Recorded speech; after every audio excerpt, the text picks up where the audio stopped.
Erhöhte Ebenen werden in Masthühnerställen immer häufiger eingesetzt, um die Ställe besser zu strukturieren und den Masthühnern erweiterte Aufenthaltsbereiche anzubieten.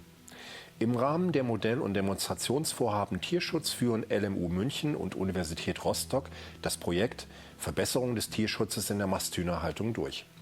Erste Erfahrungen aus dem Projekt stellen wir Ihnen im Folgenden vor. Wir untersuchen im Rahmen des Projektes auch erhöhte Ebenen und Beschäftigungsmaterial und sind hier vor Ort bei einem unserer Projektbetriebe. Die wichtigsten Gründe für den Einsatz von erhöhten Ebenen in der Masthühnerhaltung sind aus unserer Sicht zum einen die räumliche Strukturierung des Stalles. Das heißt, man schafft unterschiedliche Zonen im Stall, sodass die Tiere die Möglichkeit haben, erhöht zu ruhen oder Rückzugsmöglichkeiten unter den erhöhten Ebenen wahrzunehmen. Und somit wird den Tieren ihr tiergerechtes Verhalten ermöglicht. Wir untersuchen auch die Frage, ob die Tiergesundheit verbessert werden kann, und wir untersuchen, ob es Zusammenhänge zwischen Stallklimafaktoren und dem Einsatz erhöhter Ebenen gibt. Ich bin darauf gekommen, erhöhte Ebenen in meinem Betrieb einzusetzen durch die Initiative Tierwohl. Bei der Initiative Tierwohl ist diese Möglichkeit gegeben, einen gewissen Teil der Stallfläche mit erhöhten Sitzprotesten auszustatten. Wir haben die erhöhten Ebenen selbst gebaut, weil 2018, wie diese Initiative Tierwohl ins Leben getreten ist, hat es eigentlich noch nichts auf dem Markt gegeben. Es hat keinerlei Vorgaben, nichts gegeben. Und dann haben wir uns selbst dazu entschlossen, die Ebenen zu konstruieren. Mit einem Freund von mir, der Maschinenbautechniker ist, haben wir uns dann Gedanken darüber gemacht und haben dann auch die ersten Prototypen gefertigt. Unsere Ebenen sind 1,10 Meter breit. Das hat sich aus den Maßen im Stall ergeben zwischen den Wasser- und Futterbahnen, sodass das optimal reingepasst hat.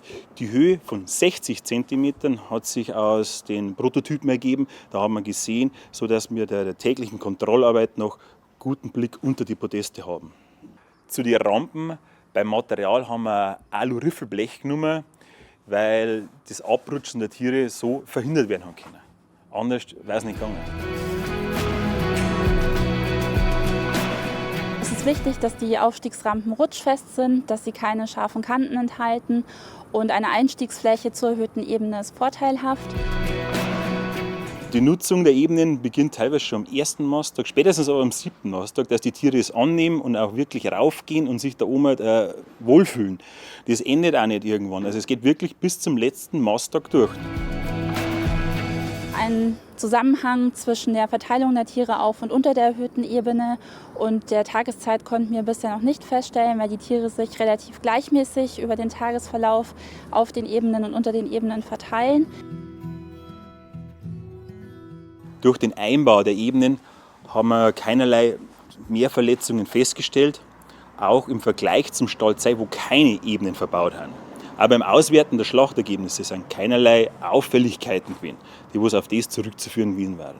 Außerdem muss darauf geachtet werden, dass die Tiere nicht unter den Aufstiegsrampen stecken bleiben können. Unter Umständen kann es in Betrieben mit hohen Zielgewichten gegen Mastende zu Problemen kommen, wenn die Tiere von den erhöhten Ebenen herunterfallen oder abspringen. Es muss beim Lernen der erhöhten Ebenen vor Mastende oder vor der Ausstallung darauf geachtet werden, dass die Tiere sich nicht verletzen können. Bei der täglichen Tierkontrolle ändert sich eigentlich vom Arbeitsaufwand nichts. Wir gehen noch immer genauso durch. Es ist hier keinerlei Mehraufwand nötig, weil das mit Blickfeld mitgeht, die Arbeit. Zum Sauberhalten von die Podeste, das beginnt ja schon beim Einstreuen. Also wir haben mit der Zeit rausbekommen, dass man, wenn man Wellpappe unterlegen und dann Langstroh drauf, dass das eine saubere Matte bildet, wo sich der Mist nicht anliegt an die Podeste. Das ist ja dann noch sehr wichtig beim Reinigen. Wir stellen später nämlich die Podeste schräg zum Reinigen und dann fällt mit der Wellpappe der ganze Mist ab. Also hier ist der Reinigungsaufwand minimal. Man muss zwar noch die Rampen mit der Hand putzen. Das Stroh, das wir verwenden, ist aus unserem Betrieb selbst. Bietet sich an, ist auch auf den Podesten ungehäckselt, wo während wir am Boden gehäckseltes Stroh verwenden. Zum Verladen der Tiere müssen wir die Sitzpodeste räumen. Da hat sich bei unserem Betrieb bewährt, dass wir 24 Stunden vor dem Verladen der Tiere die Podeste um 20 cm anheben, sodass die Tiere zwar runterkommen, aber nicht mehr rauf. Auf den Ebenen wird zum Anfang der Mast mit Langstroh eingestreut und es werden Strohballen auf den Ebenen verteilt, die dann halt während der Mast von den Tieren zerlegt und zerpflückt werden. Und das Stroh bleibt dann auf den Ebenen liegen, das was dann praktisch eine Nachstreu ist. Wenn jetzt wirklich Bedarf ist, wird per Hand nochmal nachgestreut. Zum Reinigen der Ebenen werden sie aufgezogen und schräg gestellt. Durch Schrägstellen sollte mal ein Großteil des Mists abfallen. Hier wird aber dann nochmal mit der Hand grob nachgereinigt. Was mehr Arbeit ist, sind die Rampen. Die müssen mit dem Schauer abputzt werden davor. Das Waschen macht natürlich auch mehr Arbeit. 1,5 Stunden, 2 Stunden macht es ungefähr an Zeit aus.